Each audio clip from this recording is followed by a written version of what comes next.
This is the latest news about Benjamin Netanyahu over the past 2 days. 1. Election campaign, October 27th. Netanyahu posted a video yesterday, August 24th, warning right-wing voters not to vote for the small parties that emerged from Likud, such as the parties of Gilad Erdan and Yuli Edelstein. He said that if the vote was lost to small parties that did not exceed the electoral threshold, the left would return to power. And we would pay the price in thousands of deaths, meaning the 1992 elections when Labour won over Likud. Said a Con 11 poll on Sunday gives his rival Gadi Eisenkot's bloc 57 seats, compared to 51 for the current coalition, and Eisenkot's new Yashar party will be the largest with 24 seats and Likud 23. Said *2. Gaza, warning against kites and balloons. Netanyahu and Defense Minister Israel Katz held a security assessment yesterday and said that if the launching of marches, balloons and kites from Gaza does not stop, the army will intensify targeted strikes and evacuate residents from the launching areas.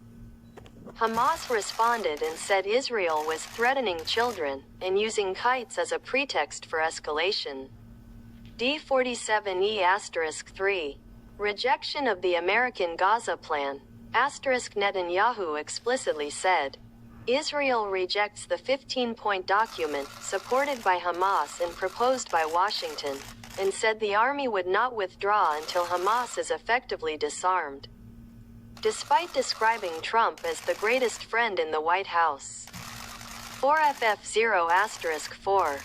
Amnesty case. President Isaac Herzog said that he would not consider Netanyahu's pardon request submitted last November in corruption cases until after exhausting attempts to reach a plea deal. Outside the court, Netanyahu is the first sitting prime minister to be tried on bribery and fraud charges. 8594 perfect. Amnesty case, Netanyahu. Netanyahu has 3 corruption files from 2019 called 1000, 2000, and 4000. 1000. He took gifts of cigars and champagne from billionaires in exchange for services. 2000. He agreed with Yedioth Ahronoth newspaper to reduce his criticism in exchange for positive coverage. 4000. He gave facilities to Bezik Communications Company in exchange for positive coverage on the Walla News website. He denies the charges and says there is a leftist conspiracy against him. The trial began in 2020 and is still ongoing. He is the first prime minister to be tried while in office. Application for pardon. In November 2025.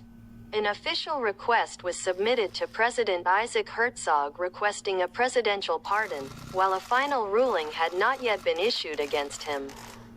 This has never happened in the history of Israel. A pardon usually comes after conviction. President Herzog responded last Sunday and said, I will not consider a pardon until after all attempts to reach a plea deal outside the court fail.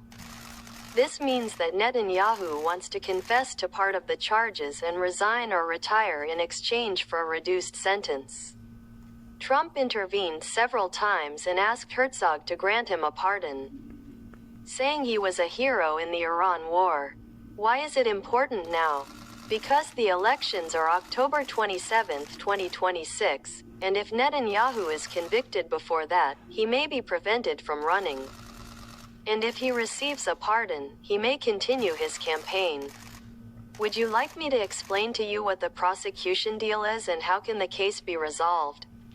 Israel Elections Campaign October 27, 2026 These are the first elections after the October 7, 2023 attack, and the Knesset will complete 4 full years for the first time since 1988. Why October 27th? It is the last date allowed by the law. The current government does not want to dissolve the Knesset early in order to prove its strength.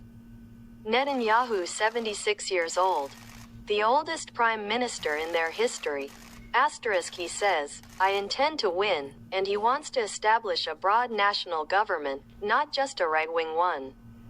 His current government is considered the most right-wing and religious, and before the parliamentary recess they passed controversial laws. A media law that leaves the government in control of broadcasting, and a law that exempts religious Haredim from the army. His first competitor, Gadi Eisenkot, 66 years old, asterisk former Chief of Staff of the Army 2015 to 2019, owner of the Dahaya Doctrine against Hezbollah. His son died in the Gaza war in December 2023. Except for a new party called Yashar, which means the upright.